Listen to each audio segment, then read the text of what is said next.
1월 25일 공감 장전시황 시작하도록 하겠습니다. 지속해서 좀 나오고 있는 얘기지만 연방준비제도의 기준금리 인상 조기 종료 가능성도 충분히 힘이 실리고 있는 그런 시장이기 때문에 지수 강세가 지속 나오고 있는데 주요 기술주들에 대한 이 실적 발표 시즌에 대해서 조금 이제 회의감도 함께 나오면서 이거 지수가 최근에 많이 상승했으니 이 실적 발표가 좀 너무 지금 전망치가 좀 좋지만은 않은 그런 분위기 속에 이제 관망세가 계속 나오고 있어서 이런 부분에 따른 이제 차익 실현 매물들이 나오면서 좀 혼조세로 장을 마감을 했고요. 그리고 이제 주요 일정으로는 25일 테슬라, 26일 인텔, 2월 2일 뭐 애플과 알파벳 등 이제 주요 기술주들 대형주들의 실적이 발표될 예정이고요. 그리고 이제 이 부분들이 지나가면서 1월 31일부터 2월 1일 이제 연방 FOMC가 이제 개최될 예정이기 때문에 이 FOMC에서의 그 메시지가 여전히 뭐 매파적으로 나오겠지만 이제 뭐 어떠한 행동을 보이는지에 따라서 향후 시장에 좀 많은 영향을 줄 것 같다고 봅니다.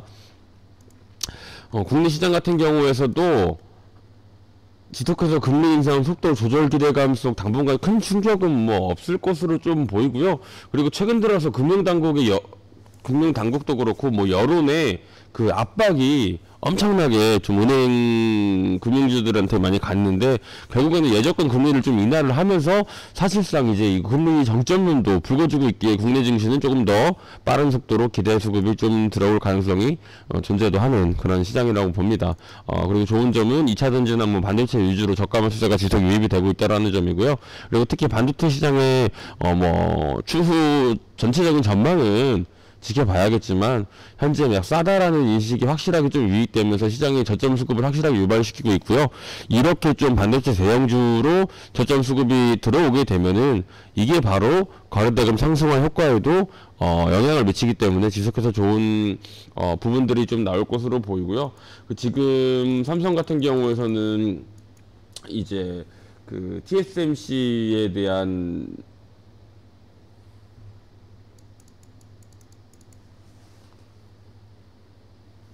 대응에 대한 재료들이 좀 나오고 있어요. 지금 이 EUV 펠리클이라고 해서 이런 부분들에 대해서 지금 재료가 나오고 있으니까 좀 반도체 관련해서는 좀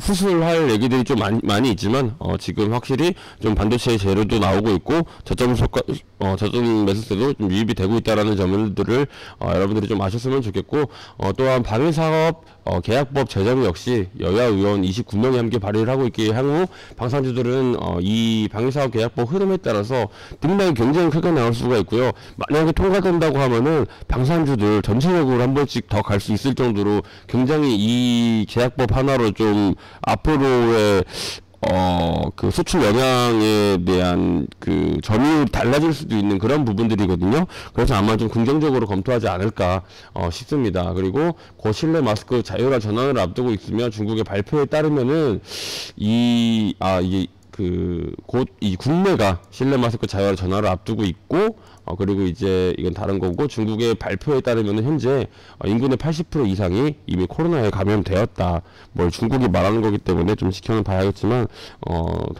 좋은 거는 이제 더 빠른 속도로의 리오프닝 가능성이 열려 있다. 그러다 보니까 이제 우리는 봐야 될 게 중국 소비주들 지금도 늦지 않았죠. 하나씩 준비해야 될 시기니 좀 실시간 수급 체크하면서 지켜보도록 하겠고요. 그리고 시장에 좀 약간 우려가 이 리오프닝 가능성이 좀 빨라질수록 한 번 더 인플레이션을 강하게 유발시킬 수가 있다라는 그런 시장에 좀 여론도 분명히 존재하기는 해요. 그래서 이 중국의 리오프닝이 앞으로 어떤 방식으로 좀 흘러갈까가 올 1, 2분기 중요한 좀 어떻게 보면 좀 쟁점이라고 볼 수 있을 것 같습니다. 여튼간 좀 지금 이제 실시간 수급 중국 소비주들 위주로 보면서 준비해 보도록 하겠습니다.